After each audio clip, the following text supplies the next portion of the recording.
এই যে আমার জামার হাতা দেখতে পাচ্ছেন, আমার হাত কতটুকু মোটা আপনি কি বুঝতে পারছেন? আমার মাসল কি বুঝতে পারছেন কত চওড়া? 4 প্যাক না 6 প্যাক? আচ্ছা, এটা কোনো প্যাকই না অবশ্য। আচ্ছা, তো এখন এটা ঠিক আছে পর্দা।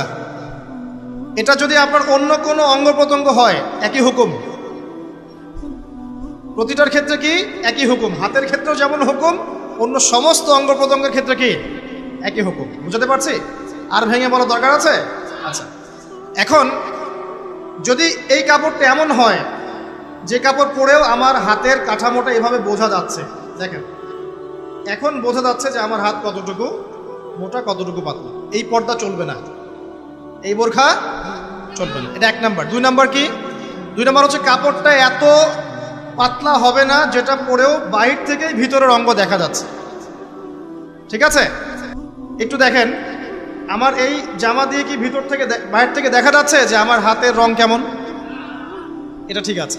যদি কাপড়টা এমন হতো যে বাহির থেকেই ভিতরের অঙ্গ দেখা যাচ্ছে তাহলে এটা পর্দা হতো না। 2 নম্বর পয়েন্ট কি তাহলে? এই কাপড়টা এমন হবে না যে কাপড় পরেও বাহির থেকে ভিতরের অঙ্গ দেখা যায়। 2, আমি চেষ্টা করছি সহজ করে বলার জন্য।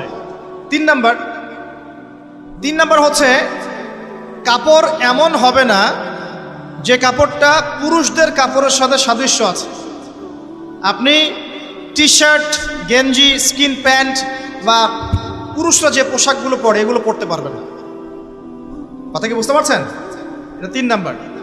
আর 4 নাম্বার হচ্ছে অমুসলিমদের সংস্কৃতির সাথে, তাদের ধর্মীয় কালচারের সাথে সাদৃশ্য আছে এমন কোনো পোশাক আপনার পরা যাবে না। এটা ছেলে মেয়ে উভয়ের জন্যই বলছে। কয়টা বললাম মূলনীতি ভাই? 4টা। মা বোনকে শিখাতে পারবেন তো ইনশাল্লাহ? কাপড় এমন হবে না যে কাপড় এত টাইট যেটা পরলে শরীরের কাঠামো বোঝা যায়, পর্দা হয় নাই, চলবে না। যদি বোরখাও হয় তবুও চলবে না। 2, এত পাতলা হবে না যে বাহির থেকে ভিতরের অঙ্গ দেখা যায়, চলবে না। 3 নাম্বার, পুরুষদের পোশাকের সাথে সাদৃশ্য আছে এমন পোশাক পরা যাবে না।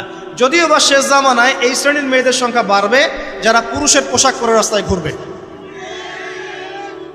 আর 4 নাম্বার হচ্ছে অমুসলিমদের ধর্মীয় কালচারের সাথে সাদৃশ্য আছে এমন কোনো পোশাক পরা যাবে না।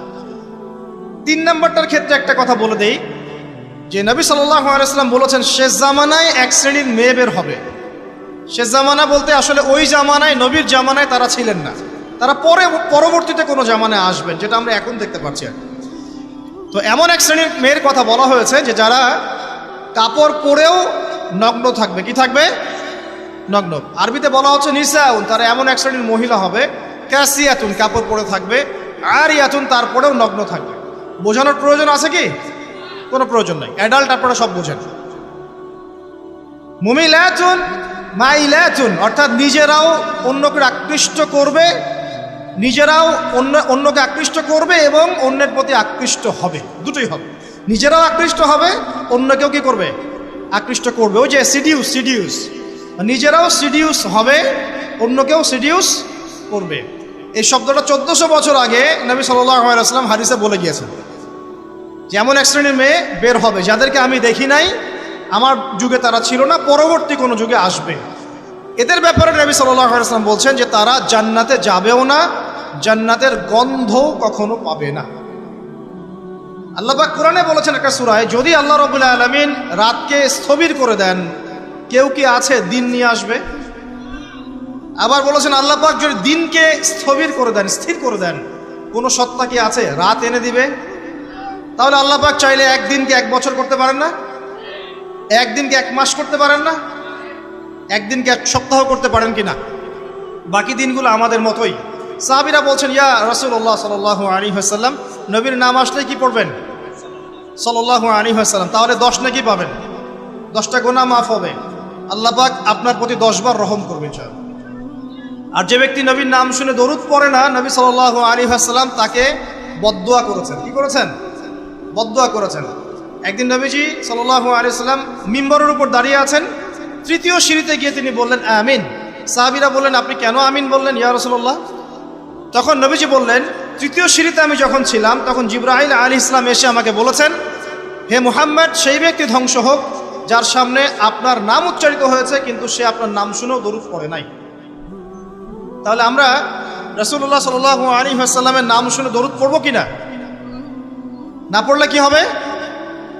না পড়লে রাসূল সাল্লাল্লাহু আলাইহি ওয়াসাল্লামের বদদোয়া পেতে হবে। আচ্ছা, একটা প্রশ্ন এখানে থ্রো করে সামনে যাই যে যদি রাসূল সাল্লাল্লাহু আলাইহি ওয়াসাল্লামের নাম শুনে দরুদ না পড়লেই এই শাস্তি হয়, অভিশাপ পেতে হয়, তাহলে আমরা যারা সারা জীবন রাসূলের সুন্নতের খেলাফ চললাম তাদের কি হবে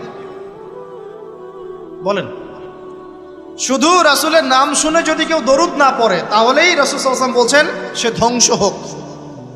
তাহলে যে ব্যক্তি সারা জীবন, আমরা এখন দাড়ি রাখতে পারলাম না, সুন্নতি লেবাস চিনলাম না, টাকটুর উপরে কাপড় ওঠাতে পারলাম না, আমরা রাসূলের মতো সুন্নত পদ্ধতিতে নামাজ পড়তে পারলাম না, কোরআন তেলাওয়াত করা শিখলাম না, তাসবিহ তাহলিল করতে পারলাম না, পর্দা করলাম না, রাসূলের আদর্শ নিজের ভিতরে ধারণ করলাম না, পরিবারে রাসূলের আদর্শ প্রতিষ্ঠা করলাম না, সমাজে প্রতিষ্ঠার কোনো চেষ্টা করলাম না, রাষ্ট্রে প্রতিষ্ঠার কোনো চেষ্টা করলাম না, আমাদের কি হবে? এটা বোঝার জন্য কি পিএইচডি ডিগ্রি করার দরকার আছে? বুঝতে পারছি না কি হবে। যেমন একটা আয়াত আছে কোরআনে সূরা বাকারার 279 থেকে 84 পর্যন্ত দেখবেন। একটা আয়াতে আল্লাহ পাক বলছেন ইয়া আইয়ুহাল্লাযীনা আমানু, হে মুমিনগণ।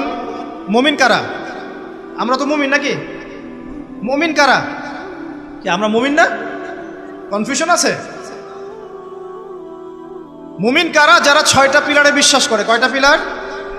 1 নম্বর আল্লাহ বিশ্বাস করে না দেখেই, 2 নম্বর আল্লাহ পাকের ফেরেশতা মণ্ডলীর প্রতি বিশ্বাস করে না দেখেই, 3 নম্বর আল্লাহ পাকের সমস্ত আসমানি কিতাবে বিশ্বাস করে না দেখেই, 4 নম্বর আল্লাহ পাকের প্রেরিত রাসূলগণের প্রতি বিশ্বাস করে না দেখেই।